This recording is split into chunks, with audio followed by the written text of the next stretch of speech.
outset, let me thank my friend Geeta Ramaswamy and our new imprint of Hyderabad Book Trust called Southside Books. And also,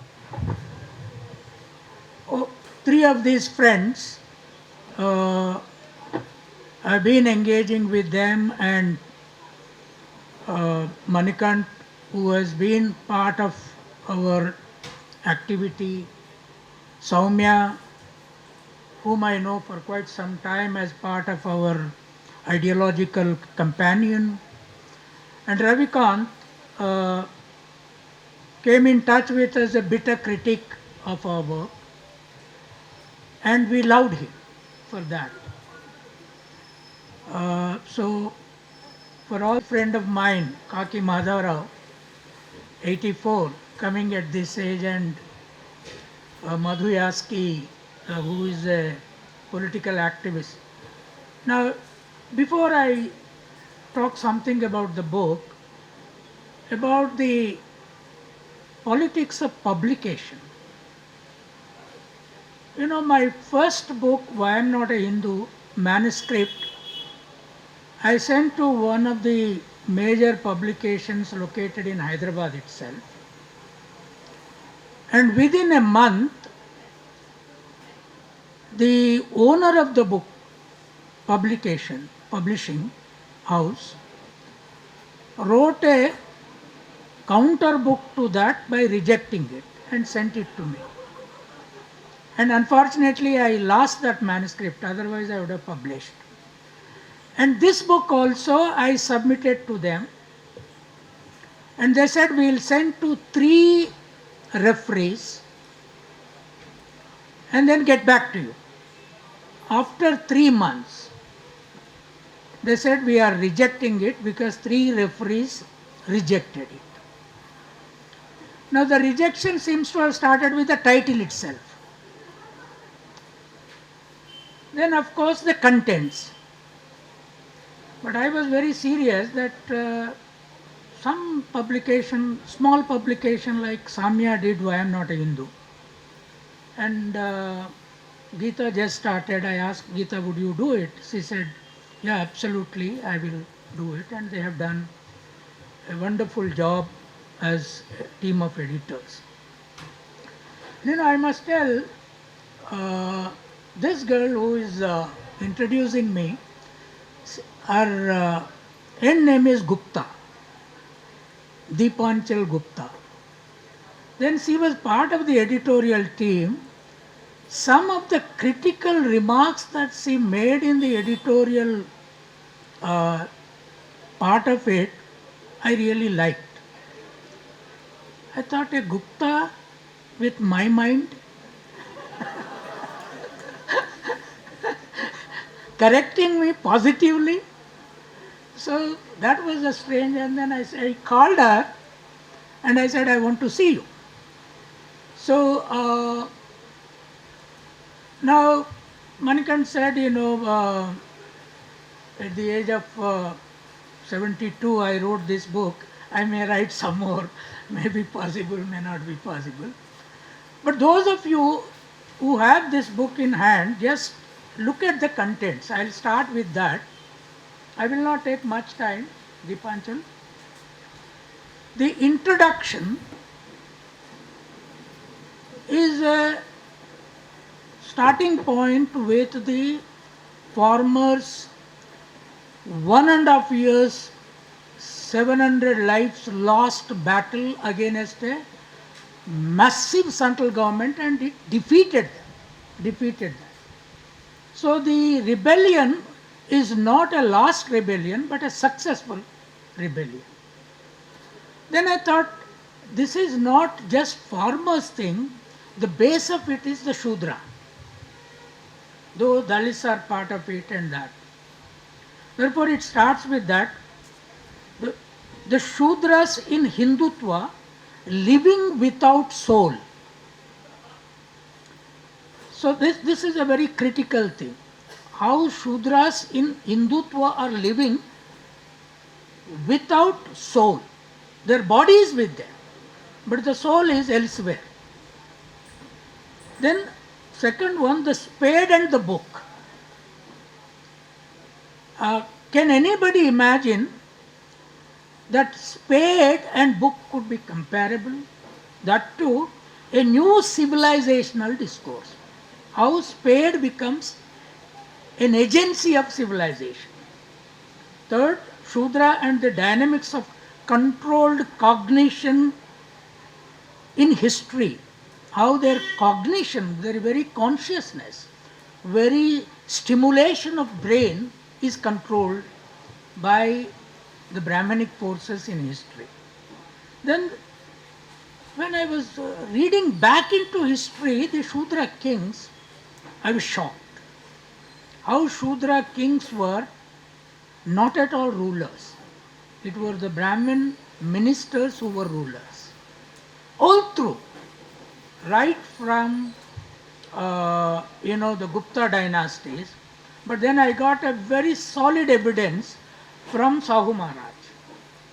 Very solid evidence. How he wrote a letter to the British governor, former governor, what Brahmins were doing Shudras in his kingdom. Then a historical divide, Dalits and their separation from Shudras. This will be a very controversial chapter, and the critics of me would be my own Dalit friends. And even Ambedkar would also attack me on this from his, unfortunately he was burnt, but if he were to be buried, he would have resurrected and come back and had a debate with me that untouchables were Buddhists but not part of Shudras. He never accepted that kind of a formulation. But I made so here. Then the idea of God, Shudras, Brahmins and Jews. Any major publication with this chapter would reject this book. Because Jews and Brahmins and Shudras are compared. It's uncomparable thing. So then Shudra agriculturism and Indian civilization. Nobody in the academic discourses in history was heard a concept called agriculturism. It is a mundane agricultural activity, but never was a ism. So then why did I do this? Then Shudras at risk in Hindu Rashtra. This chapter is for contemporary process, what RSS, BJP are going to do for Shudras with their own agenda and how they encircle their consciousness. Hindi for Shudras, next chapter. English for Dvijas, Sanskrits for Devatas. This is also rejectable chapter. Nobody, even Penguin would have thought that this is nonsense. No. Actually, Sanskrit is in the all Brahmin houses and the gods are in their houses. There is no English in Brahmin houses at all. But I am saying Hindi for Shudras, English for Brahmins. To understand that, please read Gita's book. What their conservative Brahmin parents did to her as a child.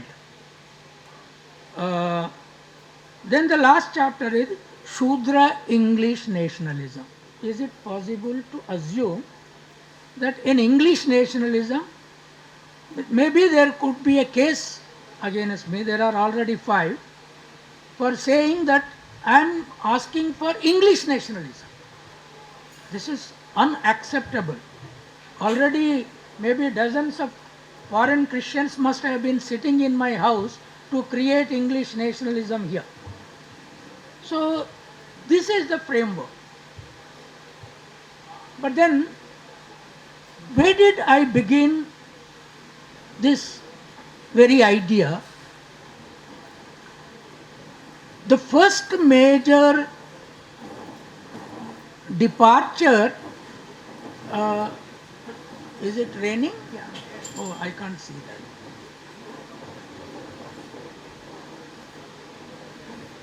Now Vedas, Ramayana, Mahabharata are being imposed on schools, colleges as a compulsory study. And there is an Indian discourse that philosophy came from Rigveda starting with. Now I started thinking very seriously that did philosophy start in India, began in India with Rigveda or books? Then my own reconstruction was no. The source of philosophy is agrarian production and animal economy.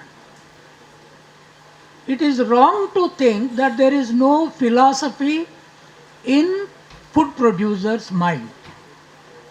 Every food producer in our village is a philosopher.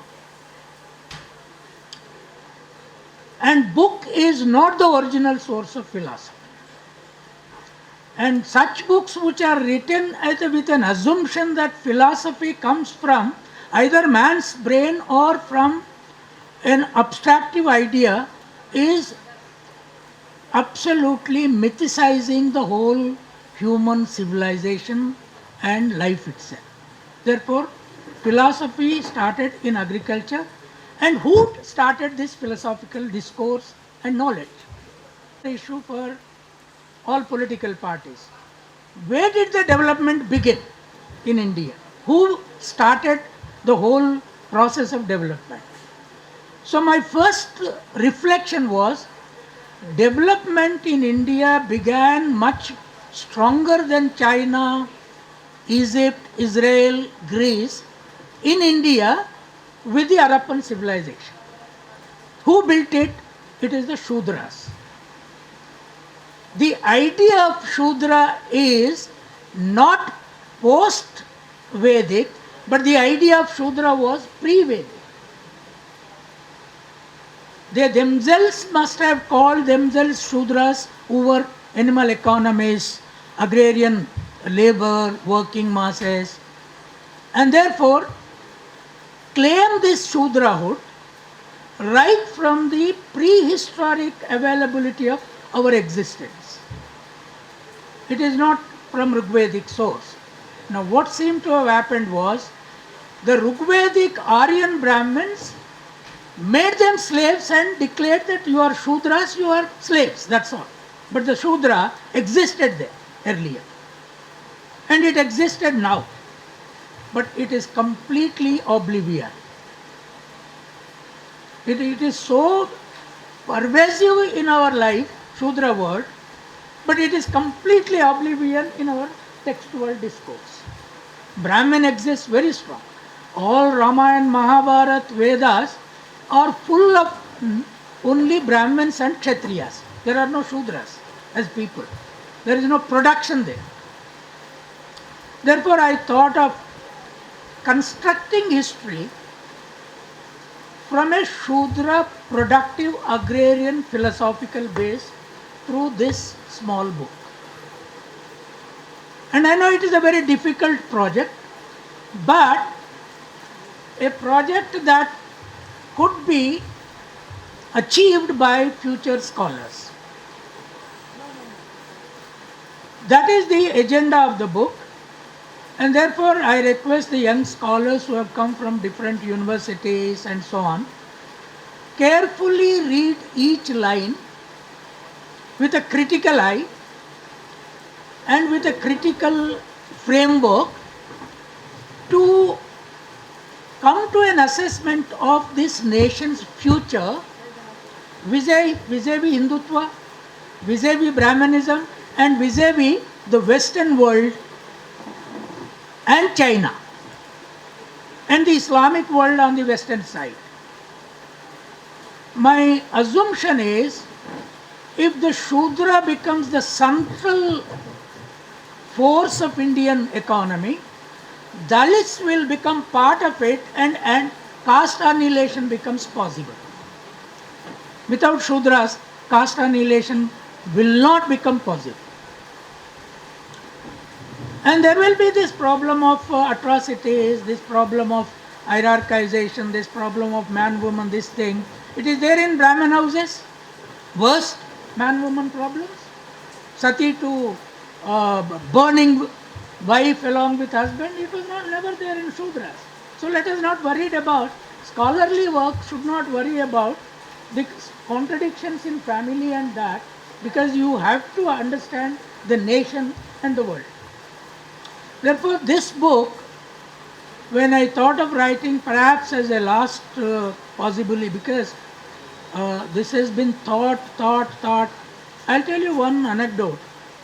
When we used the title, The Shudra Vision for a New Path, for that book, Penguin CEO called me and said, how can you use this word Shudra for title? Then what should I use? For these people use OBC. I only said, if I use OBC, Narendra Modi will be part of the book. Because he is an OBC. And North Indian Banias will be part of the book. That is not what my project is. Because in North India, all Banias have taken OBC certificates. So if I say Shudra, in fact, one day one Congress spokesperson called me. I said, sir, I want to ask a question in media, press conference, that whether Prime Minister can say that he is a Shudra. That's a very critical issue. If he says he is a Shudra, his Baniya friends will go away. But if he says he is an OBC, they will be there. Then the Congress High Command did not accept that kind of proposition in the thing, because they had their own problem. Now, you must seriously think about this whole concept of Shudra. If you look at Andhra Pradesh, from Reddys, Kammas, Velamas, Kap to Mangali, Chakali, barbers to all shepherds to tillers, pot makers, fishing, all of them are Shudras. Historically Shudras, even now Shudras, but they don't have that designation to them. If they all own Shudra identity in Delhi, this whole problem of 90 people, out of 90 people, only 3 OBCs being there does not exist. Only 3 will be from the Brahmin Baniya community. The rest will be Shudras. The Shudra identity is not owned. And particularly Kerala Nayars. When Shashi Tharoor wrote this Why I Am Not a Why I Am a Hindu, he wrote against me. Actually, he thought he was writing against RSS. So I wrote a strong review in Indian Express and Caravan. He read both of them. In one of the literary festivals we met. He said, Kanchaji, why are you after me? I said, but why are you after Shudras? And he said, what is this Shudra? I said, are you a Shudra or not? Are you a Nayar or not? He said, I am a Nayar. But are you a Shudra or not? No, Nayars are Kshatriyas, he said. I said, then I did not say, because he was MP, poor man was also facing some cases like me. I did not want to say that what an historical ignorance of his own existence. He was a Shudra. Nayars are tillers. Nayars are labor even now. Nayars were also rulers, but they were never Brahmins. Then I asked him one day, Mr. Shashi Tharoor, can you become a priest in Sri Krishna temple in Guruvayur? What is this question? Funny. He thought that this funny. He thought that, this fellow did not study in Saint Stephens, therefore he is asking such questions. So I said, look, you are completely grappled by the Brahmanic history and writing your book from other books. This is called lift irrigation. Writing books from other books is nothing but lift irrigation. I don't do lift irrigation, I do original irrigation. I write from my people's life. This book, original thesis, comes from a village, observing village production, tilling the land, making the pot, catching the fish, eating the fish after burning. Who taught burning? Who taught a dhobi how to wash clothes to clean when there was no soap? This soap, they discovered soil soaps. Then who taught them? Mere soil soap does not kill the germs. Then they discovered boiling the clothes at the dhobi ghat. What a great discovery. You know, a Brahmin is a typical, I lived with a lot of Brahmin intellectuals. Each one will say, what an intellectual our Brahmin, this man is. So what did he discover? He discovered that all leaves are green. Abba, what a discovery. Our fellow has discovered leaves are green. Abba. Then if Kanche Ilaiah says, no, there will be some leaves which are not green, no, nonsense. This is Ilaiah's, this is Elias, Pulayas. But the fellows have no idea of leaves at all, because you never produced any leaf from earth. You only eaten them. And unfortunately did not eat the other food. Therefore the problem. Therefore what I request is English. I am dreaming and dreaming every day like Martin Luther King. What is my dream? The day when all Shudra, Dalit, Adivasi children from one end to another end speak English, America will come begging for science into this country. We have enormous science in this country, but we have not written about it.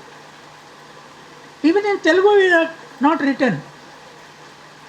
So therefore, my request is, see, as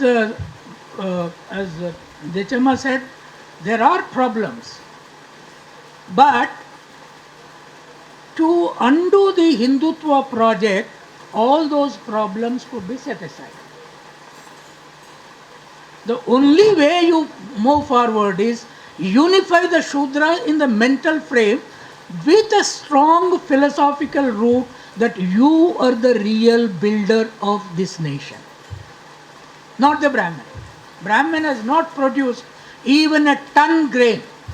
Right from 15th BC to till today, not a single ton grain. Therefore, how do you call yourself as builder of civilization? So therefore, my request to you is that this rain is disturbing, but still we are not disturbed. Think about it, read carefully, and reading habit is not Indian. All of those of you who travel in aeroplanes, you just see the moment Indians sit in aeroplane, in long journey aeroplane, the moment they give food, we eat and sleep in the aeroplanes. And see Europeans, Americans, the moment they eat, they open books. 70% people start reading books. Now, how this is the difference. Our children are not taught to read. So please read, write and fight. And if you are Shudra, OBC, Dalit, Adivasi, look back to your roots of your occupation. How many generations? A lot of you are now alienated from that root. So look back to your occupation. Therefore, lastly, this chapter on God. Gita said that somebody asked, does Ilaiah believe in God? I believe in God. But what is my God? My God is equality. My God is equality written on the wall. But then, my God is also tiller, producer, worker. My God is not a killer. Now that is the reason why I compared Jews who were a small people spread over the world even after Genesis was written. Moses did not change the country from within. He was a slave. But the God created first two human beings who started doing labor in Bible. And when Adam and Eve rebel against God's dictum, and he did not kill them. If it were in India, God would have killed them. What God said, woman, you are so more intelligent than man, you discovered that all fruits can be eaten. But what is your problem in future? He said, in procreating children, you will experience labor, pain. And what did he say to man? Man, you have started eating all the fruits that I also not allowed you to eat. From now onwards, work and produce with the sweat of the brow. Imagine. And their children, Cain and Abel, one was a shepherd who could have been my great grandfather in Israel also. What is this land? And one was an agriculturist. Where is such God here?